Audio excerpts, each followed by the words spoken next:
Hi everyone, my name's Marcus. I'm a fibre artist from Glasgow in Scotland, and today I thought we'd share a video with you that's a bit different to what I've posted on here before. Usually I've posted kind of project update videos looking at what I'm working on, but today I thought we'd try out a whole new craft that I've never tried before and take you along with me and see how that goes. So the craft I'm going to be trying today is called nalbinding or nalbinding. There's many different words because it's been practiced in many different places by many different people, and nalbinding is kind of the anglicised version of that word, well, of those words, plural. So the materials I'll be using today is a nalbinding needle. This one is made of bone, but you can have them made of wood, metal, plastic, whatever your heart desires. And the wool that I'm going to be using today is let lope. The reason I'm using let lope is I wanted something that was 100% wool, non-superwash, and a little bit thicker than what I usually have in my stash. I use a lot of 4-ply. Didn't want to use 4-ply for this. I wanted something a little bit thicker. And with nalbinding's kind of known as Viking knitting, although it's not knitting and it's not crochet either. It's its own unique stitch style that creates its own unique fabric that's completely different to knit, and it's completely different to crochet. It just exists in its own realm of nalbinding.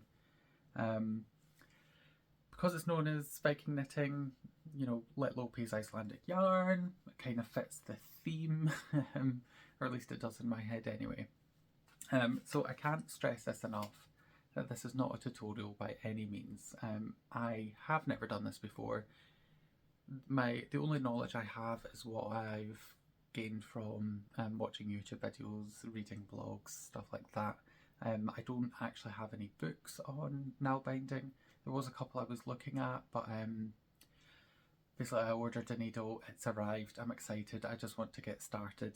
It might be a disaster, but yeah, we'll see. Today I'm going to try and make a pair of mittens, maybe not all today, but at least make a start on it. Or, maybe wrist warmers. My plan, it might not work. I want to have something kind of going from maybe around about here and up, above the thumb, so I'll try and make like a thumb hole. I don't actually know how. I have a vague idea of how I'll do that, but I'll need to get started, which could be the challenging part. But so, without any more waffling on, let's just get started and see how we get on with this. Okay, so I have my needle and I have my yarn. That's all that we're really going to need for this. One of the first differences that I'm noticing between knitting and crochet with nalbinding is that you're not working from the ball. You're breaking off separate lengths and then joining them together as you go. Whereas with knitting and crochet, you would just be, pulling the end of the yarn out and just working from that continuously from the ball. So I have, I've taken a section of yarn that is maybe my wingspan. It's maybe a little bit longer than my wingspan. I don't know if that's a good size, but that's what I'm going to start with. And I'm just going to start by threading my needle. So because nalbinding has such a history of being practiced by many different people in many different places, there's also many different techniques. I don't know all of them. I don't know many of them. I don't even confidently know one of them. But the one I've been looking into most is called Oslo stitch. And it seems relatively straightforward, so I'm going to give that a go and see how I get on. So I believe the best way to start is by wrapping yarn around your index finger twice and then pinching those loops off. And then I think I want to go down through the loop, twist. Yeah, it kind of looks like a figure 8. Or maybe would I be better going up, twist? Yeah, That looks better. So I'll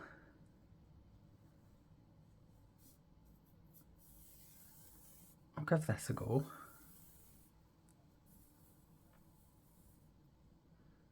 And this will be one of the loops I work with on my thumb.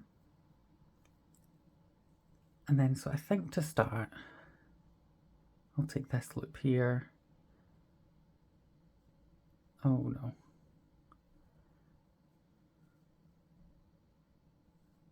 There we go. That's a more comfortable position. So pick this loop up and go behind those two.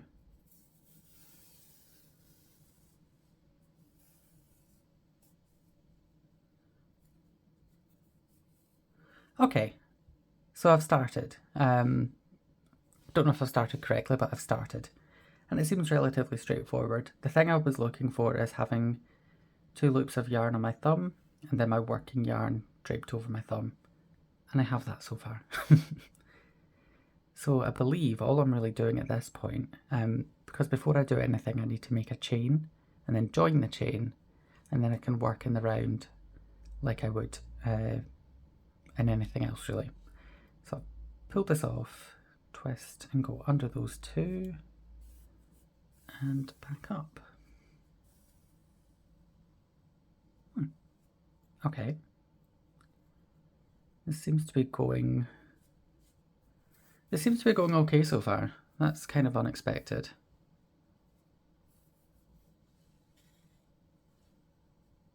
Yeah, I've got a little chain starting. It doesn't look like a crochet chain. It does look different. It looks more braided than a crochet chain. I just realised I should probably be counting how many I'm doing. If I'm going to try and create 2 mittens, and it kind of need to be the same.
Okay, so I think this looks as if it's going to be wide enough to get around comfortably around my wrist and be able to put my hand through.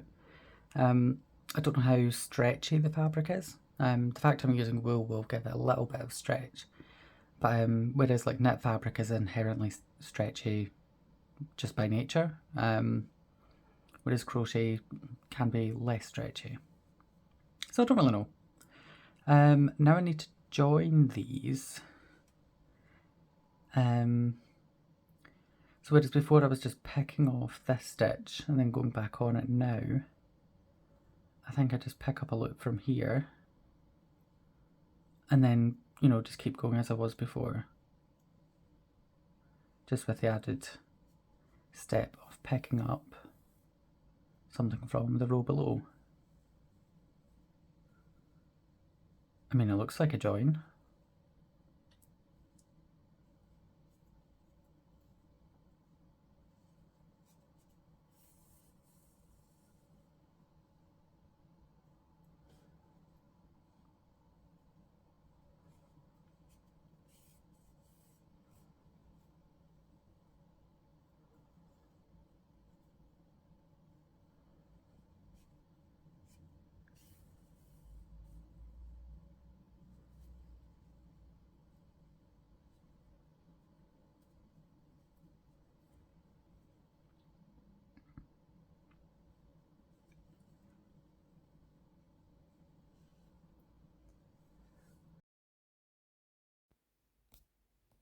So pretty quickly I found myself like in quite a rhythm with the nail binding stitches. The first couple were definitely tricky and a bit awkward, especially after I'd joined the chain together to form a circle. But after the first few stitches, it became really intuitive. It was a lovely tactile experience working on this, using your thumb as a tool and um, you know, splicing the wool together, and it was just, yeah, really enjoyed it. Um, but I've got to say, the kind of 40 minutes that this little segment took was wonderful. It's very rare that I give myself time to just focus solely on one thing at a time. Usually, if I'm knitting or crocheting or whatever I'm doing, I've normally, got the TV on or I've got a podcast on, listening to music, audiobook, whatever. And not really paying much attention to what I'm listening to or watching, and I'm not paying that much attention to the project either. So it was lovely to just spend this time just focused solely on this new craft, learning how to do it, and yeah, really enjoyed it.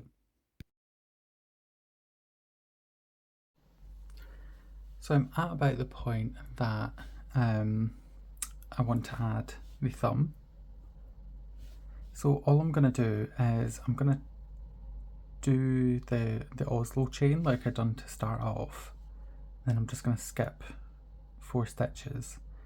So I'll do 4 chain stitches, skip 4 stitches, and then I'll just continue as normal. And then my plan is to just, do a couple rows of the plain stitching that I've been doing, and then that should be finished off.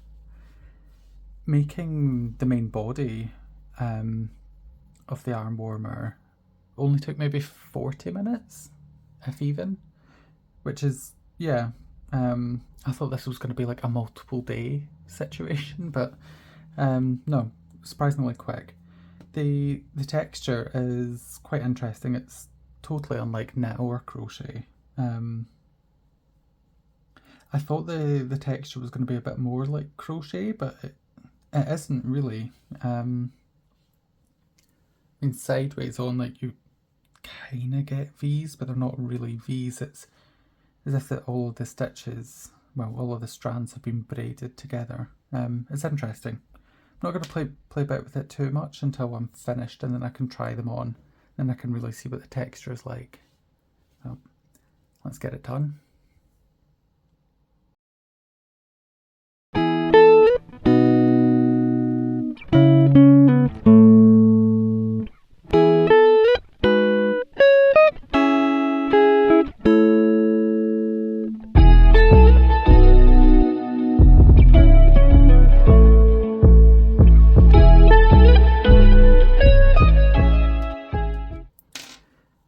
So, I think I'm about done.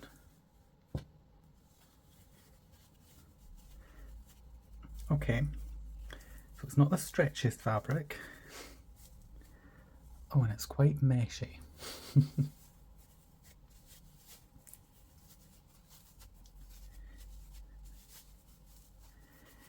Definitely should have made this a little bit bigger.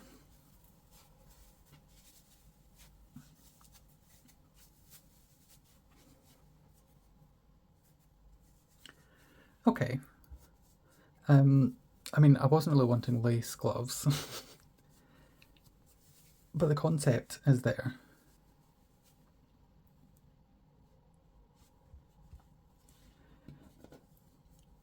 So, I don't know. I'm going to do some research to see how to make, basically how to get a tighter gauge. Because I mean, this is the Let Low that's Aran, which is, that's a good sized yarn. It's a good thickness, and although this is, wearable, despite being a bit tight, a couple extra stitches. I mean, yeah, I mean it's quite comfy. Let Low isn't the softest wool, but I actually quite enjoy it. I think had I made this a couple stitches wider, I think this would be quite comfortable. So I'm going to sew in this end here and the one at the end here. And then I'm going to make another one for the other hand, and I'm going to add on a couple extra stitches to this one and see how much of a difference that makes. So it's the following day. I didn't manage to film any more. I was lucky to get the hour away from the puppy that I did to work on the initial mitt. But I did get around to finishing off a second one yesterday evening.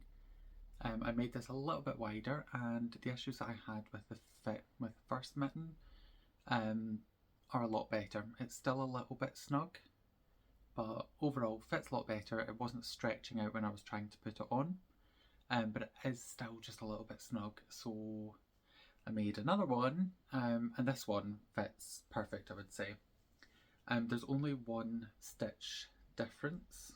So on the first mitten I done 18 stitches around, and on this one I done 22 stitches, which was still a little bit snug. And on this one I done 23. Now the difference between the two, I done the thumb hole slightly different. So on this one I skipped 4 stitches and I chained 4 stitches to go over and catch, which is fine. But on this one I skipped 4 stitches, but I chained 5 stitches going around, so the top is a little bit wider as well, because you know my hand is wider at this point than it is below the thumb. And this one I would say is absolutely perfect. Very, very slight difference between the two of them. Well, actually there's 1 stitch, but yeah, perfectly pleased with these. One thing I have learned is that the fabric that you make with Nålbinding is not as stretchy, like horizontally. It will stretch vertically, but horizontally there's not much. That's kind of as far as I can go, whereas I can stretch this a good bit more, as you've seen with the nice lace pair of mitts that I made. But yeah, learned quite a lot. I really enjoy it. Actually, like working the nail bound stitches it's really nice and tactile, because you're using your thumb as a tool. I don't know, it's quite meditative as well. That hour that I took to stitch, it's very rare that I give myself time to just solely focus on something, and with this being new, that's kind of necessary. So it was lovely to just spend that like hour or so that I was just stitching away whilst the camera was recording, but without like actually interacting. I was finding it a bit difficult when I was starting and I was trying to explain what I'm doing whilst I'm also trying to learn what to do. That was a bit confusing, but yeah, just stitching away, really, really enjoyed it. I'm now just thinking of all the other things I can make with nail binding. Yeah, super pleased with that. I hope that you find this video interesting or amusing. If you've never tried nail binding before, I would definitely recommend giving it a go. If you have yarn, all you need is a needle. It doesn't even need to be a nail binding needle specifically. You can just use anything with a wide eye, which you probably already have. Yeah. So thanks again for watching. I hope you enjoyed the different format of video. It's something I might try and do a bit more going forward rather than just project updates. I never really wanted this channel to just be about product updates. So dipping my toes in at some kind of different style of content. If you enjoyed it, let me know. You can find me on social media, and the links for all of that will be down below as always. And thanks for watching. Bye.